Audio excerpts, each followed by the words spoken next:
هنا عبد الصمد بدوي ممتاز. الحفيدي العرضية من يسري والحفيدي بالراس يا الحفيدي، والكرة تصطدم بالعارضة، تضرب في العارضة وتخرج 0-0 في أول تعامل ممتاز. شوف الإعادة، البدوي مع يسري بوزوك، مشالو بوزوك، هنا الساند البدوي يرفع كرة الحفيدي من دون رقابة، يضربها بالراس والكرة تصطدم بالعارضة وتخرج بعد ذلك إلى ضربة مرمى. لكن طريقة تعامل مميزة من الحفيدي لما ضرب كرة براسه بهذه الصورة. نعم كان قريب جدا من فيارة الشباك. توصل لي مايكل يتقدم. مايكل ماذا سيفعل مايكل؟ العرضية وخطيرة وناس.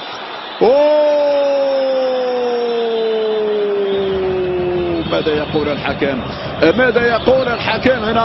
هنا اخطاء على مستوى الدفاع في نهاية الامر. حكم يحسبها ضربة حرة. هذه الإعادة مجددا.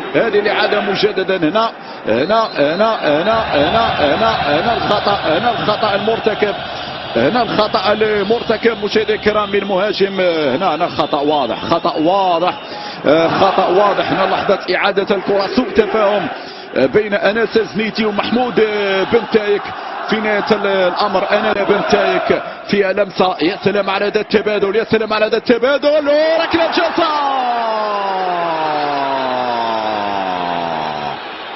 وركلة جزاء في هذه اللحظات لفائدة فريق الرجاء الرياضي. لعبة ثنائية بين بن تايك. لا هنا توتر بن تايك مع أحد لاعبي فريق سيمبا تنزاني. هدوءكم في هذه اللحظات مطلوب. لا نريد هذه الإعادة الكرة الماضية ربما من هذه الزاوية قد تكون أوضح. هنا لحظة السقوط والحكم شاف تحايل من محمود بن تايك. اللقطة المباشرة كانت توحي بأن هناك تدخل، لكن الإعادة في منتصف الميدان. التغيير كلي على الجهة اليسرى في اتجاه يسري بوزوق. يسري وحمزة. جول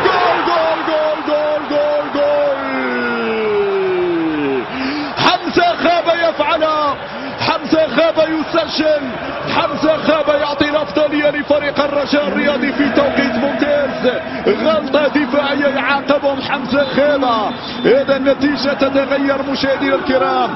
حمزة يسجل الجول الأول لفائدة فريق الرجاء الرياضي. حمزة غاب رابع أهدافه في مسابقة الشامبيونز هذا الموسم، اللي يتساوم على ليبو ويتساوم مع كذلك الشامة لاعب نادي سيمبا. هذه العادة مرة أخرى، غلطة دفاعية والقناص كان في الانتظار. يسري بوزوك بالراس والقناص هنا القناص يقتنص الجول الأول لفائدة الأخضر العالمي. الرجاء يتقدم قبل لحظات من نهاية الشوط المباراتي الأول. رابع أهداف حمزة غاب مع الرجاء في منافسات دوري أبطال. على الجهة اليسرى تغطية دفاعية، بعد ذلك هنا انطلاقة تسديدة وناس زنيتي في المتابعة. ذلك انسى بأنه اللاعب اللي خضع العديد من العمليات البينية هنا، والمتابعة لحارس المرمى مانورا. بعد ذلك أيضا الصافرة ستأتي بعد حين نهاية الجولة الأولى. فعلا هنا صافرة نهاية الشوط الأول بتقدم الرجاء الرياضي 1-0. يسري بوزوق وحمزة غاب. بالمقابل ايضا لا تغييرات من المدرب البرازيلي روبرتينيو بالاعتماد على ماشي لابعد نقطة في منافسات دوري ابطال افريقيا. تضيع ديال الكرة صعبة وهدف التعادل لفائدة نادي سيمبا التنزاني عن طريق اللاعب اوتوس. غلطة كبيرة لكن معلش في متسع من الوقت للعودة مرة أخرى للتقدم. سنشاهد الإعادة مجددا. أول كرة تنزانية وأول هجمة تنزانية، لكن ايضا هدية تأتي من المدافعين وحارس المرمى انس الزنيتي. سنتابع هنا الاخطاء المرتكبة. الخطأ الاول من محمد زريدة، وبعد ذلك الخطأ الثاني من المدافعين في العمق، وايضا خطأ انس الزنيتي في التقدير الذي لم يكن موفقا. هنا الخطأ الاصلي خطأ محمد زريدة. هنا تباطؤ الهدودي في الضغط على لاعب اوتوس انتبه لخروج انس الزنيتي، وبالتالي يرفع عليه الكرة بهذا الشكل. لكن الخطأ في الاصل هو من محمد زريدة. الخطأ الثاني الهدودي الذي تباطأ. زكريا الهبطي لازالت رجاوية، لازالت ذات رجاوي الحافظي، ولكن مرت التسديدة جول. مرت نعم الفرصة الأبرز للرجاء الرياضي مع بداية هذا الشوط. محمد زريدة من سدد الكرة الماضية، ولكن مرت جانبية. الإعادة القادم من الخلف محمد زريدة باليمنى، عانى قوية تلمس عقبة بلاقة من حمزة مر ركلة جزاء. نعم ركلة جزاء يا حمزة، وأنت من ستتكلم في تنفيذها. حمزة خابة نعم سيتقدم لتنفيذ ركلة الجزاء قرار سليما، والدفع كان موجود. شوف المرور من حمزة خابة والخطأ المرتكب هنا.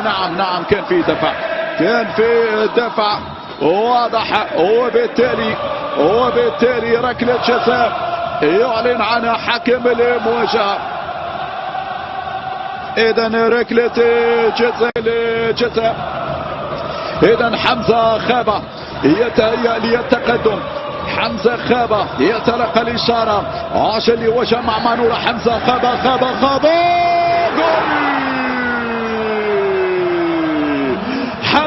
جول. حمزة جول الهدف الثاني للأخضر العالمي من ركلة جزاء وفرحة الأنصار. هو خامس هدف لحمزة خابة في مشوار الشامبيونز، وبالتالي ينفرد بقائمة والصدارة هدافي دوري الأبطال في نسخة 2023. والوقت معك يا حمزة، لما قد تسجل الهاتريك في هذه المباراة. هنا الإعادة، وهنا الهدوء، وهنا الثبات، وهنا الأناقة والرزانة في وضع الكرة في الزاوية البعيدة وفي عكس اتجاه رجاء الرياضي. بينما هنا انطلاقة من الجهة اليسرى، هنا في العمق ممتازة بولاكسوت.